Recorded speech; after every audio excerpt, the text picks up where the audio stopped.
இந்த காலை வேளையிலும் உங்கள் யாவருக்கும் என் அன்பான வாழ்த்துக்களை தெரிவித்துக் கொள்கிறேன். கர்த்தர் உங்கள் ஒவ்வொருவரையும் ஆசீர்வதிப்பாராக. இந்த லெந்த் எனும் நாட்களிலேயும் இந்த 3வது நாளிலேயும் கர்த்தருடைய வார்த்தையை தியானிக்கும்படியாக நாம் அவருடைய சமூகத்திலே வந்திருக்கிறோம். ஆண்டவர் உங்களை ஆசீர்வதிப்பாராக. நேற்றைய தினத்திலே நாம் பார்த்தோம், நம்மை தாழ்த்தும் பொழுது நிச்சயமாகவே நாம் ஆசீர்வதிக்கப்படுவோம் என்று சொல்லி, அதே போல அந்த தாழ்மையின் மேன்மை எப்படிப்பட்டதா இருக்கிறது என்று சொல்லி இன்றைக்கும் லூக்கா எழுதின சுவிசேஷம் 1ஆம் அதிகாரம் 48ஆம் வசனத்திலே சொல்லப்பட்டிருக்கிறது.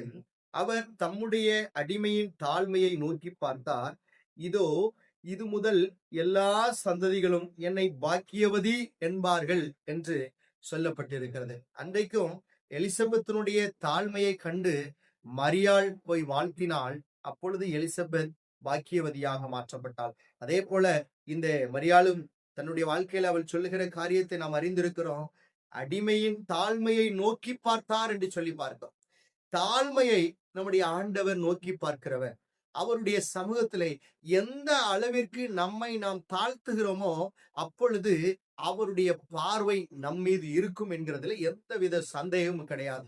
என் அன்பு தேவ ஜனமே, இதை பார்த்து கொண்டிருக்கிற அன்பு தேவ பிள்ளைகளை, நீங்கள் எந்த அளவிற்கு ஆண்டவருடைய சமூகத்திலே உங்களை தாழ்த்துகிறீர்களோ, நீங்க எந்த இடத்தில் இருந்தாலும் சரி, உங்கள் வீட்டில் இருந்தாலும் சரி, உங்கள் வேலையில் அமர்ந்திருந்தாலும் சரி, எந்த இடத்துல இருந்தாலும் சரி, நீங்கள் உங்களை எவ்வளவு தாழ்த்துகிறீர்களோ அந்த அளவிற்கு கர்த்தருடைய மகிமை அந்த இடத்திலே தலைகுனியாத அளவிற்கு கர்த்தர் உங்களை உயர்த்துகிறவராய் இருக்கிறார். அதே போலதான் சொல்லுகிறது, தாழ்த்தும் பொழுது அவர்கள் பாக்கியவான்களாய் மாறுகிறார்கள் என்று சொல்லி பார்க்கிறோம்.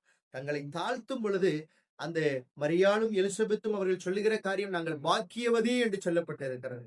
இன்றைக்கும் என் அன்பு தேவ ஜனமே, நிலந்தனும் நாட்களிலேயும் உங்களை நீங்கள் தாழ்த்தும் பொழுது நீங்கள் நிச்சயமாக பாக்கியவதிகளாக மாற முடியும். நிச்சயமாக பாக்கியவான்களாய் மாற முடியும்.